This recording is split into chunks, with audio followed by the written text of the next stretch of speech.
ಬೇಗ ಬೇಗ ಬಾ ಅಕ್ಕ. ಬಂದೆ ಬಂದೆ. ಎಷ್ಟೇ ಅರ್ಜೆಂಟ್ ಮಾಡ್ತೀಯಾ? ಟೋಲ್ ಎಲ್ಲ ರೀಚಾರ್ಜ್ ಮಾಡಿದ್ಯಾ ತಾನೆ? ಹಾ, ರೀಚಾರ್ಜ್ ಎಲ್ಲ ಮಾಡಿದೀನಿ.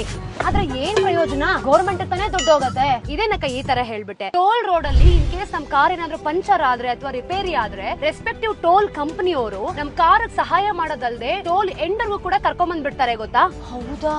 ಅದು ಅಲ್ದೆ ಟೋಲ್ ರೋಡ್ ಅಲ್ಲಿ ಏನಾದ್ರು ಹೋಗ್ಬೇಕಾದ್ರೆ ಇಮಿಡಿಯೇಟ್ ಆಗಿ ಯಾರಿಗಾದ್ರೂ ಹಾರ್ಟ್ ಅಟ್ಯಾಕ್ ಆಯ್ತು ಅಥವಾ ಮೆಡಿಕಲ್ ಎಮರ್ಜೆನ್ಸಿ ಬೇಕಾಯ್ತು, ಇಲ್ಲ ಅಂತಂದ್ರೆ ಕಾರ್ ಏನಾದ್ರು ಆಕ್ಸಿಡೆಂಟ್ ಆಯ್ತು, ಆಗ ಟೋಲ್ ಕಂಪನಿಯವರೇ ಇಮಿಡಿಯೇಟ್ ಆಗಿ ಆಂಬ್ಯುಲೆನ್ಸ್ ಗೆ ಕಾಲ್ ಮಾಡಿ ಪಕ್ಕದಲ್ಲಿರೋ ಹಾಸ್ಪಿಟಲ್ ಗೆ ಫ್ರೀ ಆಗಿ ಜಾಯಿನ್ ಮಾಡಿಸ್ತಾರೆ ಗೊತ್ತಾ?